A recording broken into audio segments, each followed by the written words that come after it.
বুঝে নাই কথা? কত বুঝছেন? কে কে বুঝছেন হাত তুলে দেখেন। লা ইলাহা और इल्लल्लाह में नुक्ता नहीं,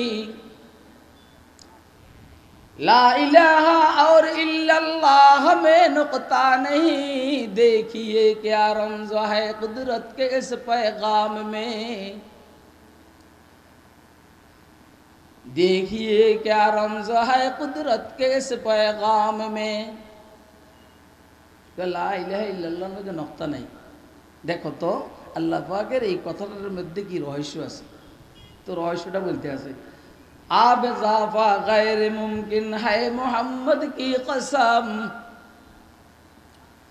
आब इज़ाफ़ा गैर मुमकिन है मोहम्मद की कसम, एक नक़्ता की भी गुंजाइश नहीं इस्लाम में, एक नक़्ता की भी गुंजाइश नहीं इस्लाम में। এখন কয় ওই যে মুহাম্মদ সাল্লাল্লাহু আলাইহি ওয়াসাল্লাম কবি তো, আল্লাহর নাম ব্যতীত অন্য কারো কসম করা তো জায়েজ নেই, কিন্তু কবি তো কয় যে মুহাম্মদের কসম করে বলছি এখন আর ইসলামের মধ্যে কোনো নক্তা বুঁদা বসাইবার সুযোগ নাই। অর্থ হইল শরীয়ত ইসলামিয়ার মধ্যে কোনো রকমের বাড়তি কমির সুযোগ নাই। এর মধ্যে আরও অর্থ হইল মুহাম্মদ মুস্তাফার পরে নতুন নবীর আগমনের কোনো সুযোগ নেই। আইব কে? পুরান নবী। কে কে? বাপের কেউ কাজে যদি নাকি কিছু কাজ করে করণ লাগে, তো বাপে কি করে, এ বাবা আমার তো হায়াত শেষের দিকে, আল্লাহ বাঁচা রাখলে তোরা এটা সারাইস। কথা কয় না? আল্লাহ বাঁচা রাখলে তোরা এটা কি সারাইস। সাইয়েদনা ঈসা আলাইহিস সালামের বিষয়টা এরকম। সাইয়েদনা ঈসা আলাইহিস সালাম যেহেতু মুহাম্মদুর রাসূলুল্লাহ সাল্লাল্লাহু আলাইহি সাল্লামের জান্নাতি বিবি হযরত মরিয়ম আলাইহিস সালামের দুনিয়াবি ছেলে, হযরত মরিয়মকে হুজুর সাল্লাল্লাহু আলাইহি সাল্লাম জান্নাতে বিবাহ করবে। সাইয়ারিস সাইয়ারিস হযরত আসিয়াকে বিবাহ করবে, ফেরাউনের বিবি। কথা কয় না? বুঝলেন না? জামিউল ইলমের মধ্যে ইবনে আব্দুল বার আল মালিকি রহমতুল্লাহ আলাইহি রিওয়ায়াত করেছেন, সাইয়্যিদাতুন নিসাইল আলামিন মারইয়াম সুম্মা ফাতেমা সুম্মা খাদিজা সুম্মা আসিয়া। এরপরে ফজলু আয়েশা আলা সাইরিন নিসা কা ফজলি সরিদ আলা সাইরিত তাআম। ক্বালা ইবনে আব্দুল বার আল মালিকি হাদা হাদিসুন হাসানুন ইয়ারফাউল ইশকাল। এইখানে রিওয়ায়াতের মধ্যে আছে সমস্ত মহিলাদের মধ্যে সাইয়্যিদা হইল হযরত মরিয়ম।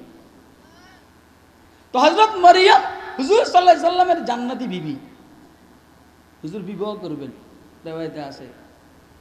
আর এই মরিয়মের দুনিয়াবি ছেলে কে বলেন? তাহলে হযরত মরিয়ম হুজুরের জান্নাতি বিবি, ঈসা আলাইহিস সালাম হুজুরের জান্নাতি বিবির দুনিয়াবি ছেলে। কথা কয় না? এইদিকে হুজুরকে যেরকম ইহুদিরা জ্বালাইছে, হযরত ঈসা আলাইহিস সালামকে ইহুদিরা খুব জ্বালাইছে। আল্লাহ কইছে রাখো, বাপ গেছে গা তো উনি আসবেন না। ইহুদিরা তুমি ঈসারে জ্বালাইছে তো, এই জন্য উম্মতে মুহাম্মদিয়ার ক্রাইসিস পিরিয়ড যখন হবে তোমারা আমি আকাশের থেকে নামাইয়া দিব, আর ইহুদিদের লিডার দাজ্জাল সহ 14 গোষ্ঠী ইসরায়েলের সমানে কেবল হত্যা করবে। আরে কথা কয় না কেন? এই জন্য হুজুর বলছেন কাইফা তাহলিকু উম্মাতুন আনা আউয়ালুহা ওয়াল মাহদি ওয়াসাতুহা ওয়াল মাসীহু আখিরুহা। কিভাবে এই উম্মত ধ্বংস হবে? অসম্ভব। ইসরায়েল যত চেষ্টা করুক ফিলিস্তিনিদেরকে ধ্বংস করতে পারবে না। ইনশাআল্লাহ আমেরিকায় যত চেষ্টা করুক মুসলমানদেরকে ধ্বংস করতে পারবে না। কেন পারবে না? হুজুর বলছেন আমার উম্মতের 3টা কাতার আর সারি। প্রথম সারির কমান্ডার আমি মুহাম্মদ, দ্বিতীয় সারির কমান্ডার সাইয়েদনা হযরত মাহদি, তৃতীয় সারির কমান্ডার আমার জান্নাতি বিবির দুনিয়াবি ছেলে ঈসা আলাইহিস সালাম।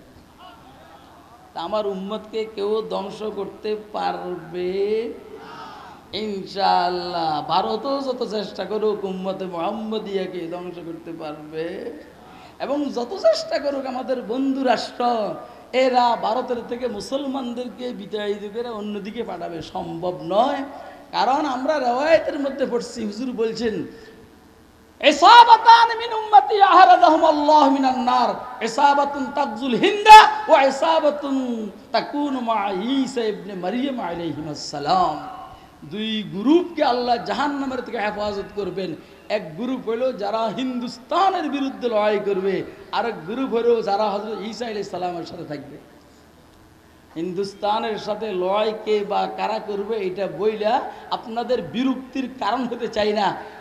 বক্তব্য হইল হিন্দুস্তান এভাবে থাকবে না ইনশাআল্লাহ, টুকরা টুকরা হয়ে যাবে ইনশাআল্লাহ। আরে কথা কয় না কেন? এই জন্য এখনো সময় আছে। বন্ধুত্ব শুধু হিন্দুস্তানের সাথে রাখবো না, থাকুক হিন্দুস্তানের সাথে বন্ধুত্ব। বন্ধুত্ব আমাদের পাকিস্তানের সাথে হওয়া দরকার, বন্ধুত্ব আমাদের তুরস্কের সাথে হওয়া দরকার, বন্ধুত্ব আমাদের কুয়েতের সাথে হওয়া দরকার, বন্ধুত্ব আমাদের মালয়েশিয়ার সাথে হওয়া দরকার, বন্ধুত্ব আমাদের ইন্দোনেশিয়ার সাথে হওয়া দরকার, বন্ধুত্ব আমাদের কি বলা হয় না সৌদি আরবের সাথে, বাহরাইনের সাথে, কাতারের সাথে হওয়া দরকার। কথা কয় না কেন? শুধু এক বন্ধুর উপরে যদি নাকি আপনি হেলাম দেখাইয়ে বসে থাকেন, ও বন্ধু যখন মাইর খেয়ে বুতে যাবে, আমনিও মাইর খেয়ে বুতে। কথা কয় না কেন? আমি কি আপনাদেরকে কথা বুঝাইতে পারছি? এই দুইটা কথা বলছি। একটা হলো ওইখানে মুসল্লিদের মধ্যে মির্জা কাদিয়ানি ছিল, তার মানে হইল এত নাম নবুল নামের লিস্টির মধ্যে নাই, বাটফার কোথায়।